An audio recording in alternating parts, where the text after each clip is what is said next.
ഇന്ന് ലോകം നേരിടുന്ന ഏറ്റവും വലിയ പ്രതിസന്ധിയാണ് ആഗോളതാപനവും കാലാവസ്ഥ വ്യതിയാനവും. ഇതുമൂലം മനുഷ്യർ നേരിടുന്ന ഏറ്റവും വലിയ പ്രതിസന്ധിയാണ് ജലക്ഷാമം. നമുക്കറിയാലേ, പാചകം ചെയ്യാനും കുടിക്കാനൊക്കെ നമ്മൾ വെള്ളം ഉപയോഗിക്കാറുണ്ട്. പക്ഷേ ഈ ആവശ്യങ്ങൾക്കൊക്കെ നമ്മൾ വളരെ കുറച്ച് മാത്രമേ ജലം ഉപയോഗിക്കാറുള്ളൂ. കൂടുതൽ ജലവും കുളിക്കാനും വസ്ത്രം കഴുകാനും തുടങ്ങിയ ദൈനംദിന കാര്യങ്ങൾക്കും കാർഷിക ആവശ്യങ്ങൾക്കും വാഹനങ്ങൾ കഴുകാനൊക്കെയാണ് ഉപയോഗിക്കാറുള്ളത്.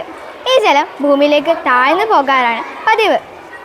ഈ ജലം ശുദ്ധീകരിച്ച് നമുക്ക് വീണ്ടും കാർഷിക ആവശ്യങ്ങൾക്കും അതുപോലെ വേനൽക്കാലത്ത് വാഹനങ്ങൾ കഴുകാനൊക്കെ ഉപയോഗിക്കാവുന്നതാണ്.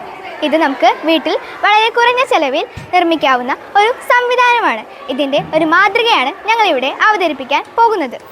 മാതൃക ഞങ്ങൾ മുണ്ടിലെ IRTC എന്ന സ്ഥാപനത്തിൽ നേരിട്ട് ചെന്നാണ് മനസ്സിലാക്കിയത്.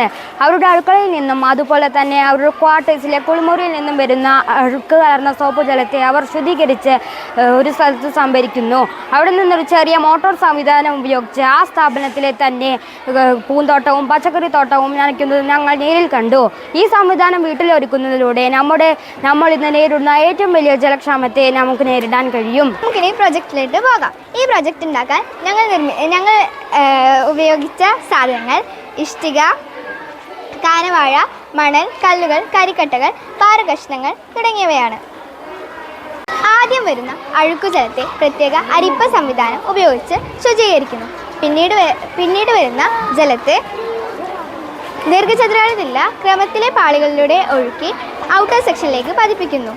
തുടർന്ന് തൊടിൽ തന്നെ തീർത്ത ഒരു ലഘു കിണർ സംവിധാനത്തിലേക്ക് 3 സെക്ഷനുകളിലുള്ള ശുചീകരണം നടത്തി പതിപ്പിക്കുന്നു. വേനൽക്കാലത്ത് ഇന്ന് ജനങ്ങൾ അനുഭവിക്കുന്ന ഏറ്റവും വലിയൊരു പ്രശ്നമാണ് ജലക്ഷാമം.